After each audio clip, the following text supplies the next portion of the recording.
Y es, Rocío, ha tenido pasajes este mensaje exactamente de 40 minutos bastante emotivos, como lo dice, ha recordado a Belaúnde, a Fernando Belaúnde Terry, que de alguna manera marca el origen del servicio público profesional de Pedro Pablo Kuczynski, ha recordado el compromiso social de su padre como médico en la selva peruana, su padre por supuesto que como sabemos pues huyó en realidad pues del yugo nazi, ¿no?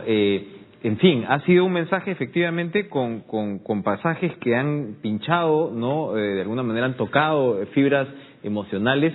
Nos comentábamos aquí con los miembros del panel los momentos en los cuales hacía levantarse a sus ministros, ¿no? Donde se veía de alguna manera que la personalidad campechana de Kuczynski se expresaba de repente más libremente. El saludo a su esposa fue un tanto cauteloso, de repente saludar demasiado a las esposas como presidente de la República no está tan en boga, ¿no? En estos momentos, más que con el gobierno que termina, pero ha sido un mensaje, yo creo, claro, ha sido un mensaje directo, ha sido un mensaje programático, y como comentábamos con nuestros invitados, a quienes agradezco además la paciencia, siempre hoy es un día particular, importante, trascendente. Hemos estado pues observando aquí el mensaje y tomando nota desde hace ya un buen tiempo. Se encuentra con nosotros Enrique Bernales, constitucionalista, analista, en fin, ex miembro de la Comisión de la Verdad. Larga lista, que yo creo que por casualidad hemos quedado en orden de veteranía, no ha sido intencional. Creo que a Enrique Bernales no le hace tanta gracia ese honor. A mí tampoco. ¿Ah? Con Kuczynski en el poder, mi generación ya... Perfecto. Los calichines que entrarán seguramente luego.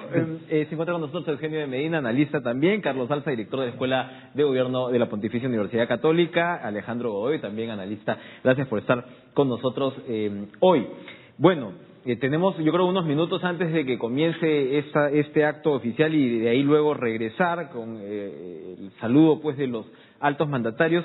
Sus impresiones, Enrique Bernales, iniciales.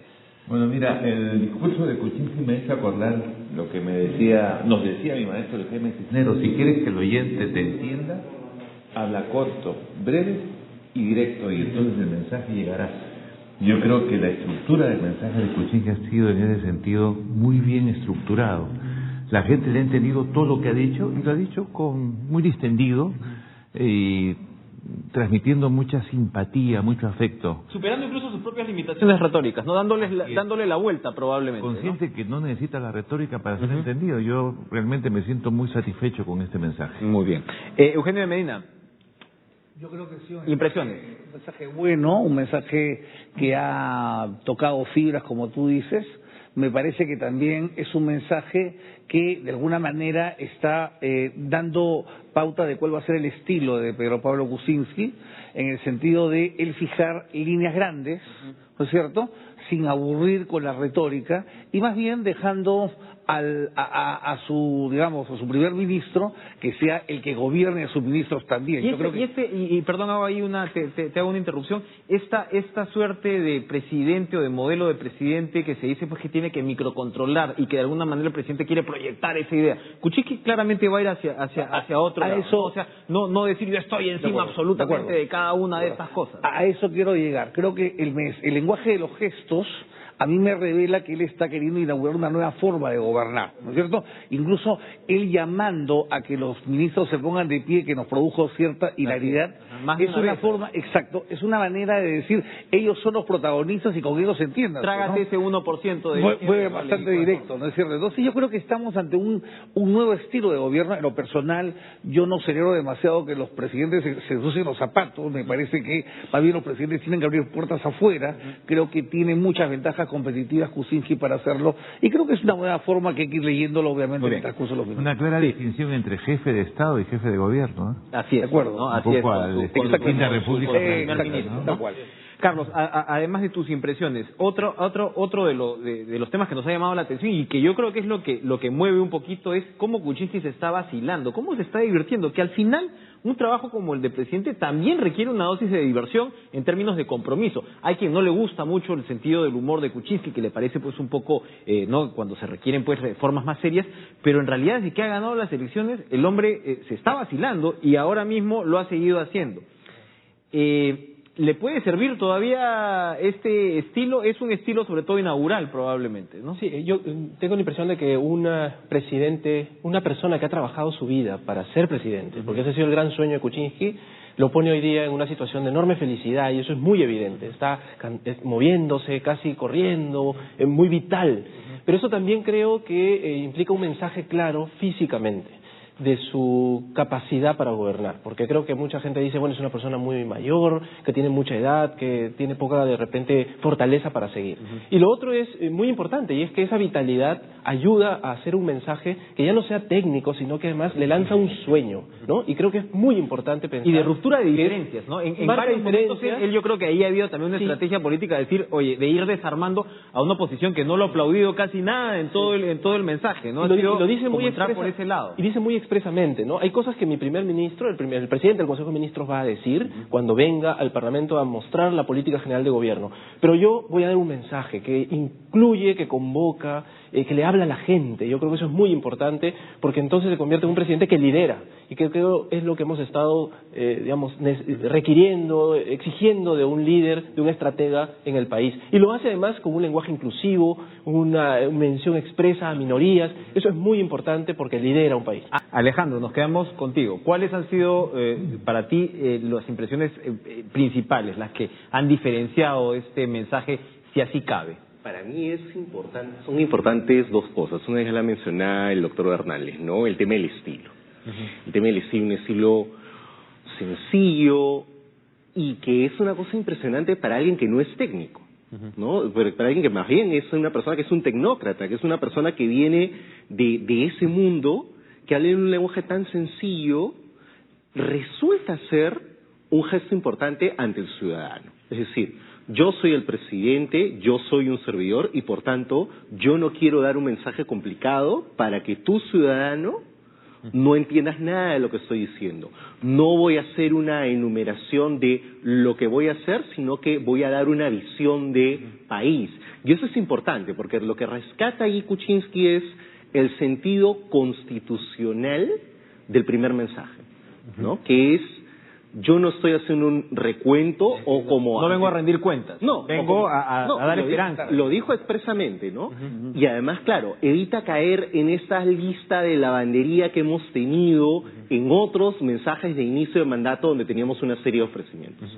Y lo segundo es que me ha parecido el mensaje más social de los últimos 4 gobiernos. Es un mensaje social, un mensaje muy cargado con la palabra, no la palabra inclusión, pero sí con un mensaje muy claro de igualdad de oportunidades. Se ha referido a la desigualdad, que es algo poco usual, y además, incluso en un país como este que merecería mucho más esa recurrencia. Y en un personaje que tradicionalmente ha sido caricaturizado como una persona que está más bien cercano a ideas de derecha o de centro derecha. O al capital, ¿no? O sea, parecía, y esa es la impresión, y eso lo comentaba un poquito con Carlos, es un mensaje de un presidente socialdemócrata. Claro. Y además, y una cosa adicional, ¿no? Hay un punto que sí me pareció importante que remarcara especialmente esa igualdad. El tema de la mujer. O sea, en un momento en donde tenemos el tema de la violencia contra la mujer tan fuerte, hacer una mención especial al tema de igualdad de oportunidades de género es importante. Y hacer gestos que permitan la inclusión de las mujeres de mayor medida. Por ejemplo, en este panel, ahorita estamos 5 varones. Hubiera sido interesante de repente tener una mujer, o tenerla aquí o tenerla en el futuro. Y pensar en ello, desde los pequeños gestos como este, hasta lo que el presidente menciona. Se piensa. Lo que pasa es que a veces no hay, las invitadas no están con la disponibilidad que uno quisiera. Sí se pensó, por supuesto, y siempre debería ser o el 25 o incluso el 50%. Enrique Bernales, yo vi a Juan Manuel Santos, al presidente de Colombia, y me dio como una suerte de déjà vu histórico.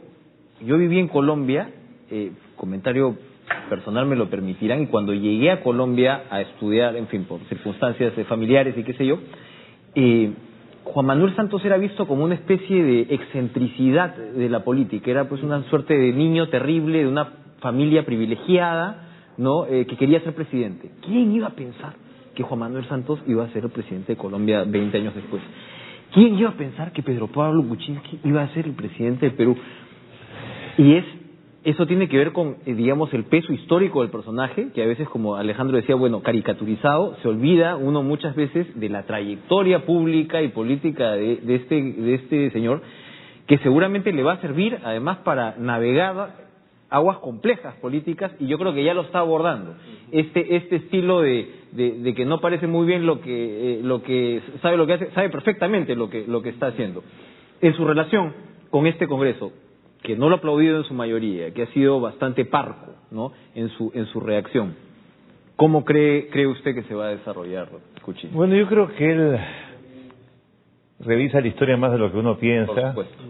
Y además, Colombia es un país más complicado y más cerrado que el Perú, porque tú crees que en algún momento, por ejemplo, Fujimori en 90 pensó que iba a llegar, lo pensó Toledo, lo pensó Humala. Claro, entonces hay antecedentes. Es el despacho de los impensables. Sí, yo creo que él ha ido aprendiendo, porque es un hombre inteligente, muy acucioso en la observación de la realidad y con mucha experiencia política, tanto que inclusive yo creo que su principal idea fuerza ha sido incluir, nunca habló del Bicentenario, ni siquiera nombró una comisión, como hasta el propio Velasco Alvarado lo hizo. Él ha tenido que decir, esta es la última alusión que hago al Bicentenario, Así porque es. en realidad se ha enmarcado todo lo enmarcado como una en la suerte de idea objetivo, ¿no? Del Bicentenario tenemos que llegar en otras condiciones, me parece que es muy importante. Eugenio, insisto, con la actitud de la oposición, ¿qué le ha parecido en términos de las formas? En términos de este silencio, ¿es normal? ¿Es lógico? ¿Se entiende políticamente que desaque una oposición que en este caso controla el Congreso y que se ha portado, digamos, en términos de formas, ¿no? Pero se justifica que no se diera pues ni siquiera unos aplausos? Luz Salgado llamó la atención al principio, me pregunto si innecesariamente, con respecto a las vivas, al presidente. ¿Cómo nos adelanta el escenario esta disposición de las cosas? Creo que una de las virtudes del mensaje es que no exacerbó los ánimos al punto de ver incidentes que hemos visto en otras presentaciones. En absoluto, ignoró, de hecho, Recordemos, y agradeció a quienes no votaron por él. Exacto, recordemos el episodio que protagonizó Marta Chávez ante la provocación de Humala de jurar por la Constitución del 79, ¿no? Esta vez ha sido una cosa mucho más llana, pero yo, digamos, hubiera preferido por formas democráticas que la oposición en general, sobre todo Fuerza Popular, que es la oposición más relevante en el Congreso, que aplaudiera un poco más a Kuczynski, y sobre todo en el momento del discurso o de la entrada, por lo menos, que me había parecido lo mejor para guardar la forma. Ya como creo, por otro lado, hay canales para canalizar justamente las oposiciones y las discrepancias en su momento, pero aquí había que guardar ciertas formas con la prensa mundial, y en fin. Lo que también me llamó mucho la atención es que el Frente Amplio tampoco aplauda, ¿no es cierto? Porque el Frente Amplio puede tener oposición a Kuczynski, pero el Frente Amplio se roga por lo menos la autoría de haber casi puesto a Kuczynski en el poder. Entonces sí me parece que ha faltado un poquito más de formas, pero yo hubiera, igual, me parece bien si es que no ha habido incidentes, ha sido importante, y sí me gustaría hacer una pequeña acotación. Claro. A algo que se dijo en la mesa, y un poco para que no todos coincidamos y nos entreguemos un poco.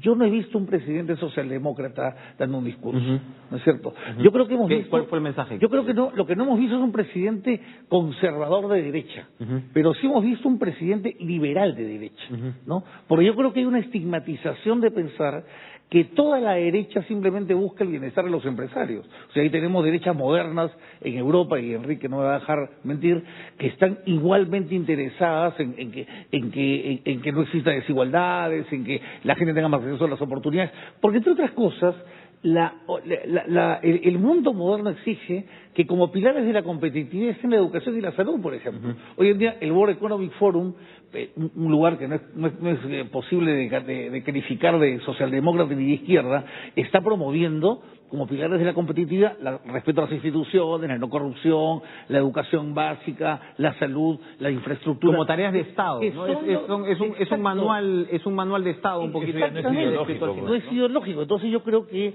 estamos ante un presidente que está modernizando de alguna manera el lenguaje de la derecha. Ahora, Carlos, donde sí hubo, digamos, hemos dicho, ¿no?, un presidente que dice que no o proyecta esta idea de que no va a estar absolutamente encima, ¿no?, de cada tema, pero sí dijo que iba a ir a impulsar las inversiones mineras y convencer incluso, si era necesario, él personalmente ahí hubo un énfasis.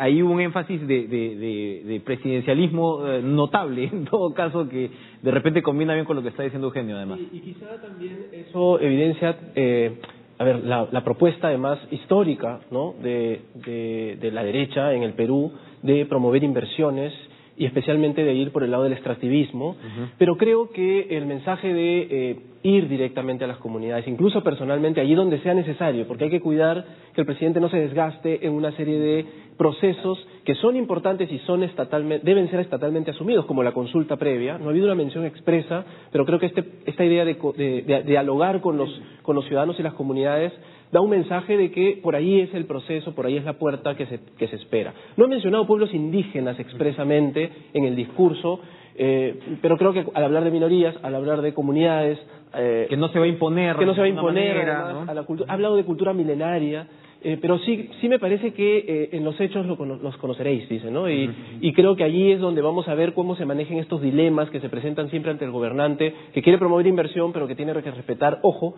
el ambiente, del cual no se ha dicho una palabra, y creo que es una ausencia importante, y es muy importante, aunque se han mencionado los ODS, ¿no?, los Objetivos de Desarrollo Sostenible, en donde hay elementos ambientales.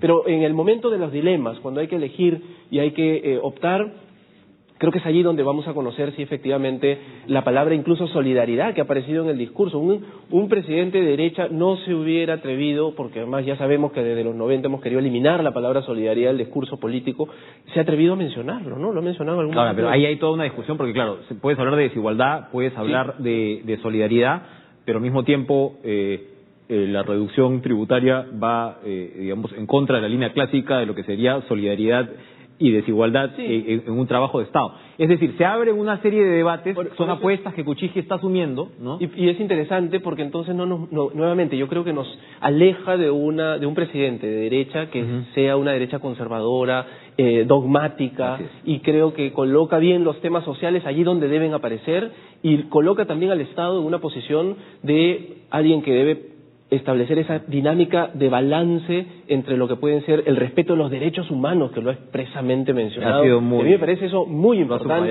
y hay que tomarlo en cuenta, porque si habla de respeto de derechos humanos, entonces la consulta previa a los pueblos indígenas, los derechos de las mujeres, los derechos de los niños, de la discapacidad, de la diversidad sexual, son elementos que tienen que estar durante estos 5 años, porque efectivamente, yo coincido, no hay forma de llegar al bicentenario si esos temas no están en la agenda de un presidente.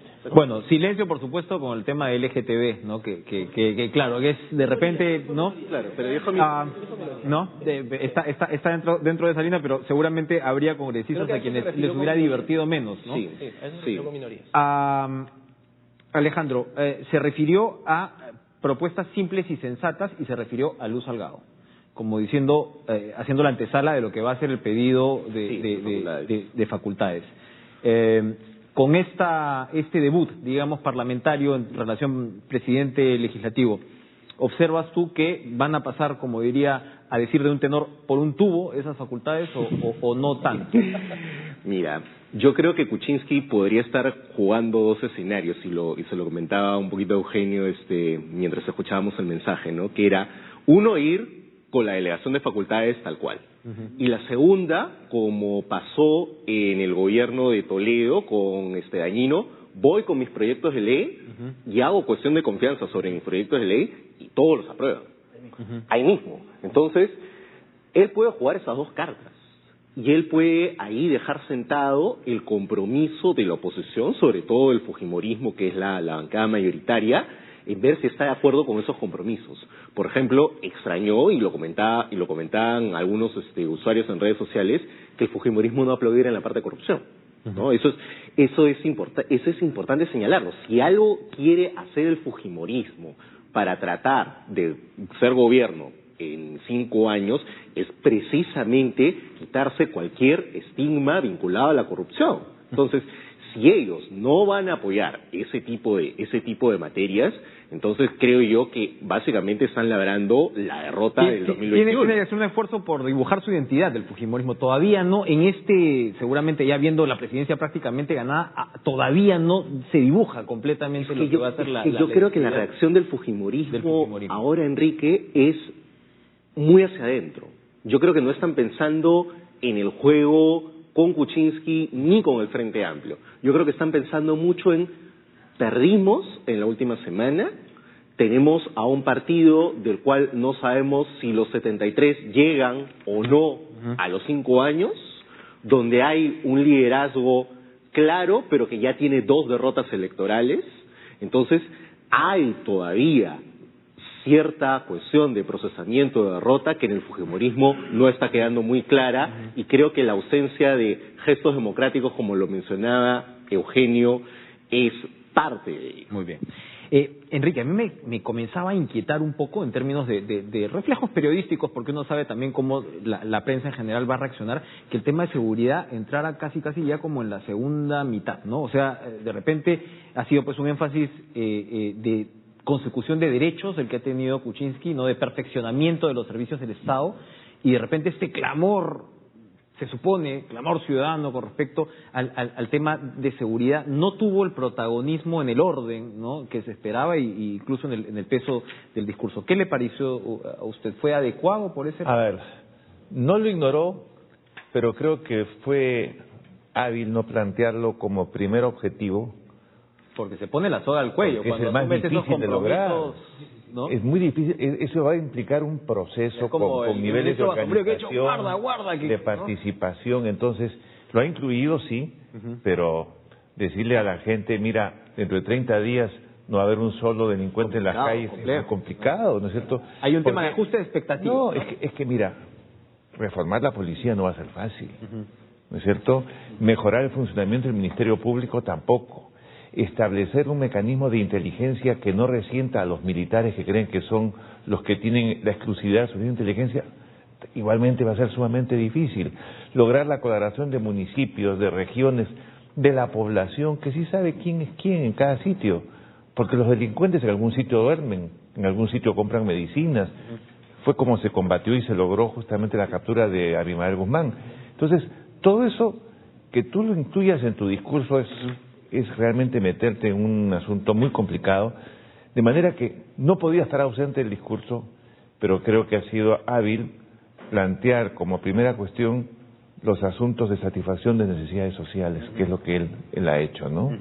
Y eso me parece bien. ¿Cómo cree Eugenio Medina que, por ejemplo, el fujimorismo va a reaccionar ante esta, no vamos a llamarla actitud dubitativa, pero como dice pues Enrique, cierto control de expectativas con respecto al tema de seguridad ciudadana, que está tanto en el centro del discurso de tantos actores políticos, de la ciudadanía, pero sobre todo mucho hay una presión mediática importante? ¿Cómo se va a interpretar? ¿Kuczynski va a salir bien librado de este primer asalto por ese lado?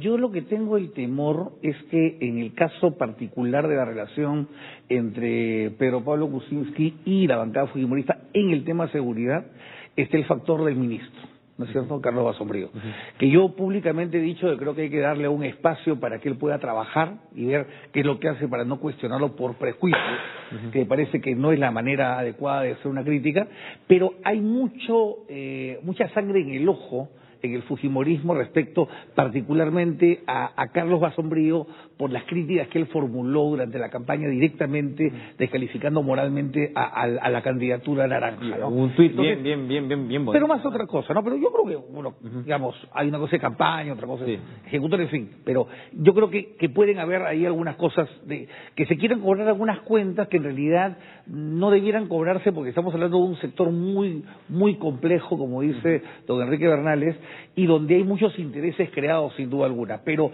y no es casualidad que Pedro Pablo Kuczynski, el presidente Kuczynski, haya mencionado un poco en su sexta medida el tema del delito junto a la corrupción y a la discriminación.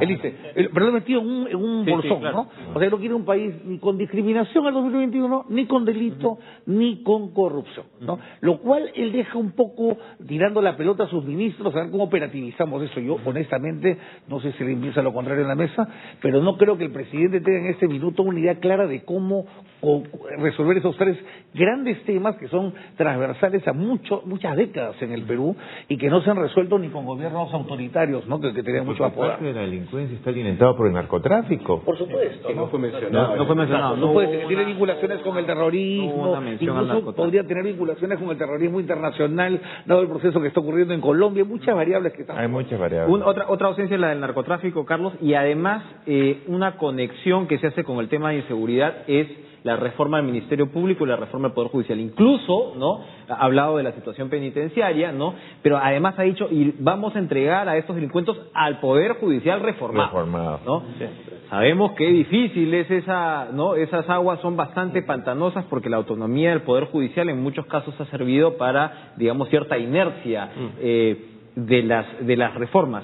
Basadre, en su obra sobre el sultanismo, dice que no hay poder más reformado que el judicial y con resultados nulos. Hasta el momento en que él escribió esa obra. ¿Hay una perspectiva clara, crees, Carlos, al respecto?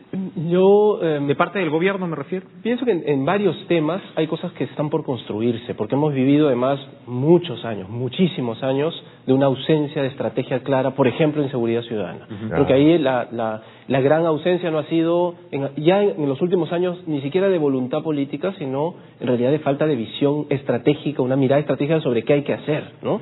Más allá de sacar policías a las calles o poner más serenos, digamos, o sancionar, ir por el lado de la persecución penal, ¿no? Entonces creo que allí hay una necesidad de sentarse a planificar. El problema es que no se puede cerrar la tienda mientras planificas en el Estado, ¿no es cierto? Eso no se puede hacer. Entonces creo que allí... seguridad, donde necesitas presentar resultados... Sí tengo certeza de que hay que dar un espacio de confianza y de tiempo para que el ministro organice una estrategia y luego la presente y se discuta. Y sobre esa base, avanzar. No hay forma, yo creo que es irresponsable pedirle a un presidente hoy que tenga una estrategia clara sobre eso, porque efectivamente no ha habido una mirada hasta ahora en seguridad sobre ese tema. Las grandes reformas que son el Poder Judicial, la reforma de la burocracia peruana, de la modernización del Estado, del servicio civil, ya han sido adelantados como un tema prioritario. Pero nuevamente, ¿no?, el Poder Judicial ha tenido miles de reformas en el Perú, toda nuestra vida republicana. Seguimos hablando del Seriajust. Y no hemos tenido nunca era una buena. Porque además, ojo, tampoco es que eso dependa exclusivamente ni principalmente del Poder Ejecutivo, ¿no? O sea, las reformas del Poder Judicial es un poder autónomo, se autorreforma, ¿no? Y el Poder Judicial, el Ejecutivo ayuda, participa. Nosotros somos profesores. Lo sé. Y te voy a decir una cosa, las facultades de Derecho tienen altísima responsabilidad Totalmente. en no formar magistrados. Los forman para la carrera, el ejercicio privado de la abogacía, pero no para que sean buenos jueces. Y necesitas además formar en gestión judicial, que no es lo mismo tampoco. Y entonces hay una serie de elementos ahí adicionales que son muy difíciles. Dijo que iba a reformar el Consejo Nacional de la Magistratura varias veces, esta vez tampoco lo ha tocado. Eso hay que tocarlo ya. ¿no? Y el tercer cambio, clave, es el tema de un Estado que luche contra la discriminación. Y ahí entonces necesitas transversalizar la interculturalidad, por ejemplo, que es clave. O sea, si este país no transversaliza la interculturalidad, llegamos fallidos al bicentenario.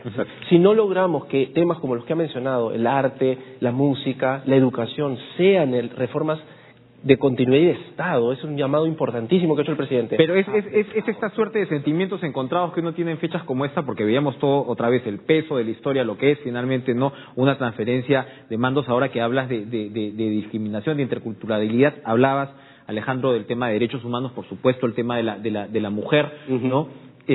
Cuando nuestras formas todavía, como decía Enrique Bernales, son un tanto virreinales, ¿no? Y se ve en una estructura de transferencia de mando como esta. Exacto. Tú te referías, por ejemplo, al tema de la discriminación, los derechos de la mujer. Hemos tenido unas declaraciones hace poco de Mercedes Arauz que yo creo que no son casuales en términos de entrar al tema de la televisión, por ejemplo, y la figura que proyecta la televisión de la mujer.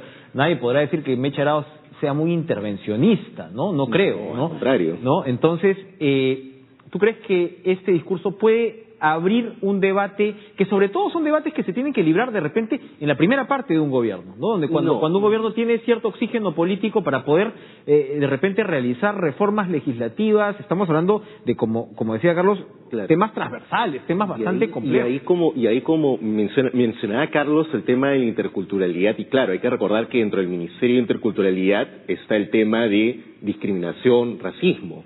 Hay que ver el tema que tiene que ver con los programas de mujer contra la violencia. Es decir, son ministerios, el Ministerio de la Mujer y el Ministerio de Cultura, que requieren de conducciones adecuadas y sobre todo políticas. En el caso del Ministerio de Cultura, Jorge Nieto creo que es una persona que puede dar una línea muy clara, tanto en la cuestión de patrimonio, en la cuestión de promoción de las artes. Tiene UNESCO, o sea, el tema de política cultural lo tiene promoción en la de la cultura, cabeza, va más allá de... Claro, pero y además el tema de interculturalidad, que no solamente se agota en la consulta previa, que es quizás el punto más visible y uno de los más importantes, pero eso también tiene que ver con cómo nos mostramos como país, ¿no? Kuczynski hizo mucha alusión a el pasado, el país milenario. O sea, era un mensaje, y ahí sí lo noto, nuevamente viendo esto en perspectiva histórica, un mensaje de fiestas patrias, ¿no? O sea, normalmente nuestros mensajes de 28 de julio son mensajes de ¿qué hizo el presidente de la República? Este fue un mensaje de fiestas patrias. Muy bien. Ahora, Enrique, me vas a perdonar. Ya. Vamos a hacer una pausa. Estamos haciendo así, amigos, pausas y regresamos de inmediato para que Enrique Bernales no se vaya. Le estamos haciendo una jugada así, lo estamos reteniendo. Enrique, quería pedirle una reflexión en torno a lo que estábamos conversando un poco fuera de cámaras. Un gobierno se va a medir, por supuesto, ahorita todas son fuegos artificiales, ¿no? Un gobierno se mide en su primera crisis, ¿no? Comentábamos cómo Humala enfrentó el tema Conga, ¿no? Rápidamente. Acá Kuczynski ha dicho que Conga seguirá en la nevera y te llamaría, veremos cómo sale, en fin, ¿no? Pero volver, por ejemplo, ahora uno revisa prensa estadounidense y hay una obsesión, son estudios que de repente se hacen muy a la volada en el Perú, pero hay una obsesión con la personalidad del presidente de la República, o quien debe ser, por supuesto, ante el terror que significa Donald Trump para muchos. Pero acabamos de salir, por ejemplo, de un presidente que siempre se remitía a su origen militar, ¿no? Digamos, con las limitaciones retóricas que le conocíamos. Veníamos antes de alguien como Alan García, a quien sus opositores pues señalan como muy distante a pesar de su estatura pues intelectual y demás. ¿Cómo la personalidad de Pedro Pablo Kuczynski, lo que ya estamos viendo y lo que ya conocemos, puede influir de buena o mala manera para enfrentar esas crisis que sin duda van a aparecerle? Y claro, en un país como el Perú, de tanta vulnerabilidad institucional, la capacidad de quitarte la agenda como presidente de la República es muy grande, ¿no? Tanto por parte de la oposición o por quien quiera más o menos desestabilizar al gobierno. ¿Cómo va a ayudar esta estructura de carácter del presidente? Si es bueno, juntamente con ello, creo que de todas maneras Pedro Pablo va a necesitar trabajar en alianzas políticas. Ampliar su marco de acción, tener buenos aliados. Es lo que no ha hecho Humala, pues. Que no es lo que ha hecho Humala. Creo que él tiene que buscar un acercamiento a la prensa, pero además tiene que buscar un acercamiento a un sector casi sistemáticamente olvidado en el Perú y que de algún modo yo reivindico porque modestamente pertenezco a él, que es relacionarse con el mundo de la cultura intelectual, de los pensadores críticos. No hay que temerle a las universidades, no hay que temerle a IEP, hay que hablar con ellos. Ahí está el diagnóstico del país, ahí están las soluciones, ahí están los politólogos, los sociólogos, los antropólogos, los abogados, los médicos, etcétera. Un país no puede prescindir de su clase pensante. En ese sentido ha sido un gravísimo error cerrar el Senado, por ejemplo, porque justamente ahí donde estaban grandes intelectuales como Porras Barrenechea o Cornejo Chávez o qué sé yo, ¿no? Entonces, modestia aparte. Pero la verdad es que yo creo que se convirtieron en una suerte de excéntricos los sí, dentro de la necesita política peruana. un presidente que tenga capacidad de comunicación con todos los sectores sociales, incluido la clase pensante, incluido el pensador político, que puede dar el buen consejo de cómo mejorar relaciones, ¿no? Cómo estructurar un mensaje, cómo comunicar mejor, cómo buscar aliados, ¿no es cierto? Y yo creo que él lo va a hacer. Pero además, yo creo que el talante también le va a ayudar, ¿no? Porque 5 años de un presidente que jamás sonrió, ¿no es cierto? A 5 años de un presidente que sabe sonreír, ¿no es cierto? Hace ya una diferencia importante, porque no va a ser un presidente de confrontación, sino más bien un hombre que va a buscar la comunicación como una vía para que el diálogo y el consenso sea una mejor manera de, si no resolver los problemas, por lo menos enfriarlos. Y como va a ser mi última intervención, yo quiero retomar lo que tú has dicho y agradecer al presidente. Enrique Bernal, agradecerle al presidente Kuczynski que haya hablado de la música, pues yo soy melómano, bueno, claro, ¿no? Y creo realmente que educar a los niños a que aprendan a cantar, a bailar, a sonreír, es una manera de aprender desde muy niño a ser un buen ciudadano.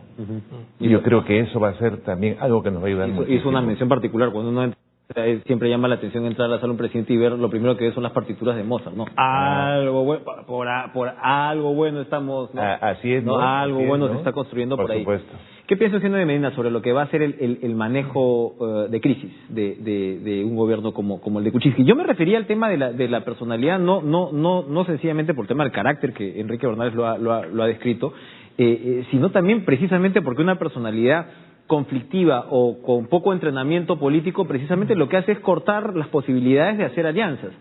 Y si comparamos con el presidente saliente, que puede haber tenido buenas cosas, el gobierno saliente, evidentemente, el asumir la política como parte de repente de una estrategia militar, o de que yo no negocio porque no, eso es componenda o eso es repartija, ahí vemos los costos, ¿no? Probablemente Kuczynski, como dice Enrique Bernales, va a tener un abanico más amplio de poder generar esas alianzas. Bueno, tiene que hacerlo. Tiene que hacerlo. O sea, empezar. Si no, no va a poder avanzar en este tema. A mí sinceramente, y lo he escrito, me hubiera gustado que se hubiera allanado el camino con una actitud de acercamiento personal de él hacia Keiko Fujimori para limar heridas antes de este momento. No se produjo ese hecho. ¿Le correspondía a él acercarse? Yo sinceramente creo que sí, por dos razones, ¿no? Primero, porque ella es una dama, ¿no es cierto? Y segundo, porque él podría ser el papá de Keiko Fujimori, ¿no? Entonces los años ya te dan una perspectiva diferente. Cuando eres más joven no la tienes. Entonces, me hubiera parecido un buen gesto, bueno, no se dio en su momento, y ahora creo que es también un momento de los operadores políticos. Porque una cosa es lo que diga el presidente, y otra cosa es que de repente salga alguna persona por ahí de las filas de PPK, como partido, me refiero a PPK como partido, y que comience a incendiar la pradera, ¿no es verdad? Igual me parece del otro lado. Creo que es el momento de los que pueden poner los paños fríos. De otra manera no se va a poder hacer absolutamente nada en esto. Y yo creo, sinceramente, y lo he mencionado así, creo que podríamos estar ante el peligro de una verdadera lucha fratricida. ¿Sí? Horrible sería. Porque, vamos a decir las cosas sinceramente, el gran clásico del Parlamento no va a ser entre Fuerza Popular y PPK, va a ser entre Fuerza Popular y el Frente Amplio, como quedó claro en la juramentación.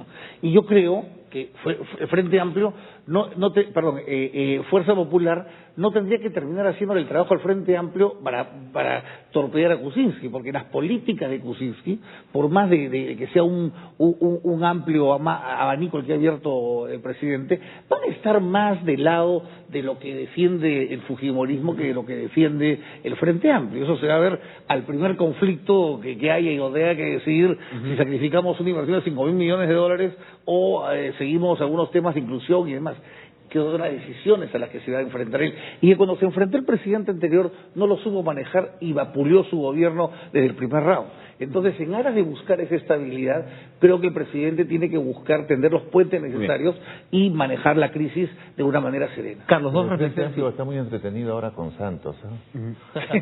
Vas a ver. Eso también es. Dos reflexiones a partir de lo que dicen los dos panelistas. Uno es, el gobierno, en medio de esta polarización fujimorismo-izquierda que que describe Eugenio. El nuevo gobierno, no corre el riesgo de la intrascendencia política, número uno. Y número dos, va a ser, como dice Eugenio, donde de alguna manera políticamente la marea va a llevar a PPK a alinearse naturalmente con el fujimorismo la mayoría de veces, o no necesariamente. Yo no creo, por una razón. Creo que el Poder Ejecutivo en sí mismo tiene muchas armas para gobernar, muchos instrumentos, llamémoslo, ¿no? Para no convertir esto en armas, sino más bien en instrumentos. Estamos alejándonos de la retórica. Exacto, está muy bien. Entonces, hablemos de instrumentos. Tiene muchas herramientas, muchos instrumentos para gobernar, para tomar decisiones, más allá de las leyes. En el marco de la ley siempre, porque se ha reafirmado esta idea republicana, además del Estado de Derecho, ¿no? de continuar con el cumplimiento de la ley y la Constitución, y eso creo que debe ser absolutamente relevado en el discurso. Entonces creo que ahí el Ejecutivo tiene herramientas y puede hacer muchas cosas con sus decretos supremos y sus reglamentos. Entonces allí, y además, me parece que ya ha habido una primera apuesta por el trabajo descentralizado con regiones. Sus principales aliados en este proceso, y ojo, son 25 regiones a nivel nacional. Es todo el país, no es el Congreso solamente.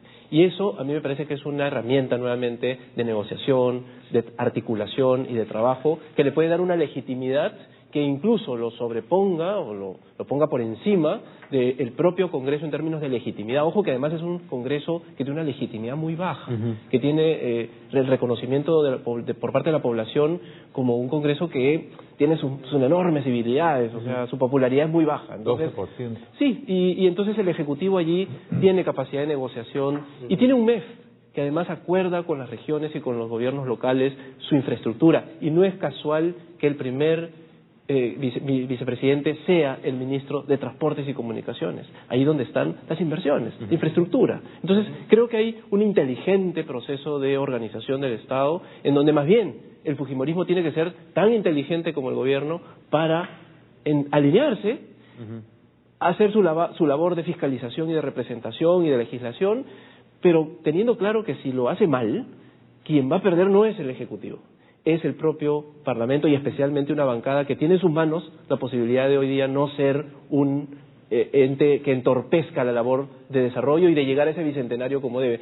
Se lo va a deber al Perú toda la vida. Y yo creo que si Fuerza Popular quiere ser, no el fujimorismo, sino Fuerza Popular como una fuerza política, necesita y tiene que ser un elemento colaborativo. Entonces creo que el asunto es al revés. Ahora, pero ahí me motiva, ya te vamos a liberar ahorita, pero me motiva dos reflexiones tu intervención, Carlos. Uno es, regiones, ¿no? Con este Congreso en contra, vas a jugar una especie de partido regional. El canon está por los suelos. Las competencias de las regiones, ¿no? Y claro, hay esas fotos donde se ve que todo el mundo le presenta un pliego de reclamos a Kuczynski. Eso también, Alejandro, entraña sus riesgos. Y número dos, inversiones. Tú que estabas hablando tanto del tema del respeto al medio ambiente, ciertos vacíos que se ven ahí. Alonso Segura, el ministro saliente de Economía, me decía la semana pasada, sí, genial, destrabar, ¿no? Fantástico, que es otra de las expectativas, ¿no? Importantes. Pero a ver, fíjate lo que quieren destrabar, fíjate lo que están diciendo, lo que están pidiendo los concesionarios en términos de modificación de adendas y de condiciones de contratos. Aquí entramos, hablando de fiestas patrias otra vez, a que una cosa es con guitarra y otra es con cajón. Y ahí no va a ser, creo yo, sencillo. Esto tiene que ver con el relacionamiento político del que estamos hablando, ¿no crees? Sí.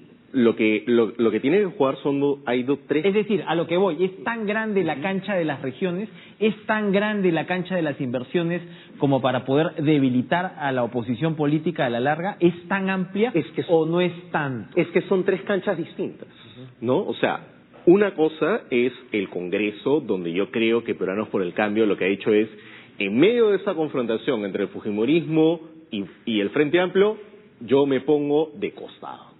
Que ellos vean cómo van a hacer oposición, que ellos vean en cómo van a jugar, y además porque yo creo que Kuczynski se ha dado cuenta que probablemente en temas económicos va a contar con Fuerza Popular, pero en los temas sociales y en los temas de reforma va a contar con el Frente Amplio. Entonces va a ser posible yo creo que esa es su, no vamos a llamarlo bipolaridad, pero esa capacidad de moverse en los dos frentes va a ser posible. Es que además, y ahí paso a la cancha regional. En la cancha regional tú tienes 3 presidentes regionales que son fujimoristas. Y en la cancha regional también tienes presidentes regionales que son de izquierda, sin ser necesariamente del Frente Amplio, pero tienes, por ejemplo, Gregorio Santos, que va a volver ahora a ser presidente regional de Cajamarca. Entonces, vas a tener una cancha en donde no solamente vas a tener que jugar todos estos temas de inversión, sino también estos temas de vínculo, ¿no? O sea, el gobierno de García y el gobierno de Humala, en términos de descentralización, son un desastre. Son un desastre absoluto. Entonces, que Kuczynski esté dando el mensaje de voy a retomar la descentralización como política de Estado y que esto vaya más allá de un ministerio de las regiones, eso va a ser fundamental. Y en la cancha de la inversión, precisamente por eso es que Kuczynski ha llamado a ministros que saben lidiar con la inversión. Muchos de ellos vienen del sector privado. El propio Fernando Zavala, para comenzar. El propio Alfredo Torne, que viene del tema de bancos de inversión. Entonces, estamos hablando de gente que conoce los dos lados del mostrador. Porque al toque te pueden poner mote de entrevista también, que pasó, los críticos de Alan García dicen, Exacto. sí, bacán, Y que desarrollaste las inversiones, pero ¿qué pasó con Kuczynski? Proinversión en ese momento y qué tipo de contrato firmaste? Exacto. O sea, eso es... Entonces, claro, pero es algo que él, por ejemplo, él ha mandado el mensaje directo de decir, ojo con la puerta giratoria. Muy bien. Ojo con la puerta giratoria, que eso sí es un mensaje clave, sobre todo cuando tienes tantos ministros que vienen del sector privado. Vamos, Mauricio Mulder, el mensaje, el cómo, ¿no? Faltó el cómo, ahora venimos también de una tradición también de mensajes presidenciales donde el cómo era pues hasta no la letra pequeña, sino el asterisco final. Interesante que Mulder discrepe. ¿Qué piensa Eugenio Medina? ¿Le faltó a Pedro Pablo Kuczynski el aterrizaje de los procedimientos o no era necesario? Yo insisto, a ver, los Ahora, mensajes... no fue, perdón, las corvinas nadarán con su limón, es decir, hubo también un énfasis de cierta humildad desde Kuczynski, ¿no? O sea, es un presidente que se permite soñar, formalizar hasta donde se pueda, ¿no? Y hubo un reconocimiento a lo logrado hasta ahora también, ¿no? A ver, yo te planteo ¿qué opina? mi pregunta por partes, mi respuesta por partes. Creo que los mensajes presidenciales no debieran ser el detalle de lo que puedes encontrar en una página web, ¿no es cierto? Y por último tienes para eso al ministro Zavala con su discurso dentro de un tiempo y su equipo que va a poder pasarse las 18 horas que les encanta a los congresistas pasarse en el Parlamento. Sí, ¿no? hay como un síndrome de abstinencia de repente de Mauricio Mulder ahí, ¿no? Que ha faltado un par de horas. No me parece relevante. Además, me parece inteligente del presidente Kuczynski que no haya entrado a tanto detalle porque, vamos a decirlo así, en administración pública, mientras más hablas o escribes, más te puedes equivocar, ¿no es cierto? Entonces él necesitaba... Ese síndrome del Ministerio del Interior, elevar expectativas de alguna manera. Tú lo que necesitas hacer, si tienes una tercera minoría congresal y un precario apoyo político, es hacer lo que ha hecho ella, un discurso que ha jugado al empate. O sea, nadie lo ha cuestionado, nadie lo va a alabar demasiado, pero ha pasado esta papeleta y lo ha pasado en 40 minutos exactos. Entonces eso me parece saludable. Pero sí me gustaría, si me permites, solamente puntualizar lo que Carlos ha mencionado y que yo quiero aclararlo.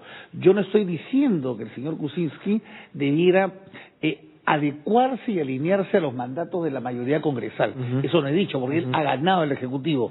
Lo que sí creo es que para sacar adelante sus propuestas con los instrumentos que le da, por supuesto, la ley que ha señalado bien Carlos Salza, creo yo que, y me parece que es así, es mucho más fácil hacerlo con el soporte del apoyo del Congreso.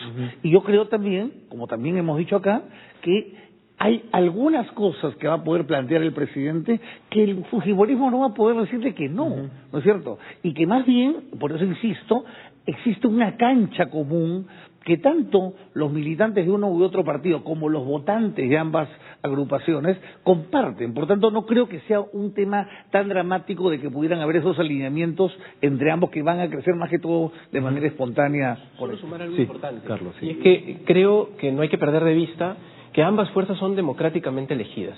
O sea, bueno, todas las fuerzas del Congreso. Y Fuerza Popular tiene una mayoría y es una fuerza democrática. Y lo que uno espera, y lo enseñamos en las clases, es que haya un control y un balance de poderes. Y entonces es lógico que el fujimorismo en algunos casos pueda y tenga que decirle legítimamente al Ejecutivo que no.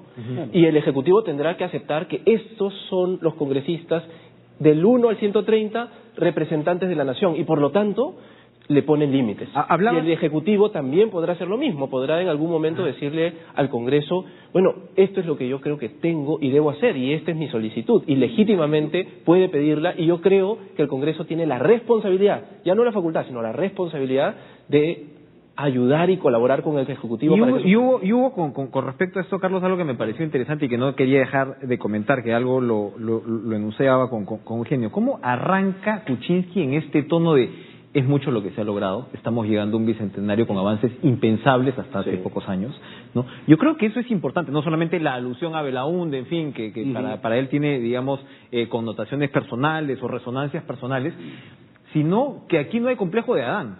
Así es. Y eso en medio de todo es señal de una democracia que mal que bien avanza, y eso creo que es obligatorio celebrarlo, y tiene que ver con lo que tú estás afirmando de cómo el mandato del Supremo finalmente es le ha dado un Congreso democráticamente elegido a una fuerza política y un Ejecutivo que, como dice Eugenio, van a tener que conjugar este diálogo, ¿no? Pero yo creo que es importante el tono, ¿no? El tono de decir, yo no vengo aquí a inventar la pólvora, ¿no? Ni a confrontar, ¿no? Entonces, y es una práctica de un liderazgo que yo creo que cuando él le pide a sus congresistas, a sus ministros, le pide a su primer ministro, reconoce al ministro Saavedra y lo pone de pie y hace que lo aplaudan, son gestos de un liderazgo distinto, diferente. No es el presidente de los últimos presidentes que hemos tenido democráticamente elegidos. Y eso coloca a un presidente que tiene equipo y que reconoce que sus equipos son los actores ejecutivos del proceso y que él entonces le corresponde precisamente, y por eso aquí la alusión y la crítica a que sea un discurso demasiado genérico, no es que no es genérico, es un discurso que da visión, da sueño al país, y de eso hemos carecido. Nos hemos venido quejando en los últimos años final, ¿no? de que no hay un presidente que lidere y dé sueño, y yo creo que eso es valioso. Tiene dificultades técnicas, digamos, de demasiadas pausas, de pronto de un discurso que en algunos momentos sube de pronto del volumen de voz y luego vuelve a su tono regular. Pero ese es el presidente que vamos a tener, que hemos elegido democráticamente y que habrá que vigilar desde el Congreso, supervisar desde la sociedad civil y, por supuesto, apoyar desde de donde estemos. Que dé sueños y que no dé sueño, ¿no? De repente, ¿no? De repente la enumeración engorrosa, ¿no? Al final lo que nos lleva es esta especie de siesta prolongada después del mensaje. ¿Qué opinas? Mira, Alejandro? cuando nosotros escuchábamos los mensajes de los últimos presidentes, sobre todo los mensajes de García, los mensajes de Humala, eran un recuento de listas que, como decía Eugenio, uno podía revisar en la página web y decir, presidente, por favor, el detalle de la carretera es importante, puede ser muy importante como mención simbólica, y entiendo en ese sentido lo mismo, pero ¿qué visión de transporte tenemos? O sea, esto es lo que justamente se le pide al presidente de la República, se le pide una visión, se le pide una muestra de lo que quiere hacer como país, y ahí sí lamento como ausencia del presidente Kuczynski dentro de lo que me ha parecido un discurso en términos generales muy correcto, dos cosas. Una ya la mencionaba Carlos, que era el tema ambiental, ¿no? El tema ambiental me parece que es importante, que es clave. El Perú, en el gobierno que acaba de terminar, ha tenido un liderazgo importante en el tema de cambio climático. Es el primer país latinoamericano que además ha ratificado el Acuerdo de París sobre el cambio climático. Ahí, ¿no? Entonces, y el segundo, que de alguna manera lo dijo en la conferencia que tuvo con la prensa extranjera hace un par de días, pero sí me extrañó verlo el 28 de julio, es el tema de la política exterior. O sea, el presidente Kuczynski sí debió tener un mayor énfasis en decir, mis prioridades van a ser los vecinos, va a ser China, cuál va a ser la relación con Estados Unidos. No hubo alusiones a Venezuela, no hubo alusiones a la esa cancha la dibujó en la conferencia con la prensa extranjera, pero no la vimos el día de hoy, y sí era el espacio como para que él diga cuál es la visión del Perú ante el mundo. O sea, porque sí lo que vimos es, como lo hemos mencionado casi todos, es el Perú ante el Bicentenario. Pero para que el Perú se muestre ante el Bicentenario completo, tiene que ser el Perú ante el mundo, y esa visión sí le faltó al presidente de la República mencionar. Muy bien. Señores, muchas gracias. Eugenio de Medina, Carlos Salza, Alejandro Godoy nos han acompañado con Enrique Bernales, que se ausentó hace algunos minutos en un panel, yo creo, bastante interesante, bastante completo. Nadie se quedó callado, no hubo silencios, no hubo que obligar a hablar a nadie del panel de TV Perú. Nos ha faltado tiempo, efectivamente, y siendo la 1:26 de la tarde, les cuento, ahora entramos a una suerte de receso. A las 4:30 se reinicia pues la transmisión oficial, ya con la juramentación, y yo ahora, gracias otra vez, gracias por estar con nosotros, y le doy de inmediato pase a Rocío Aliaga, la mesa de conducción central. Rocío.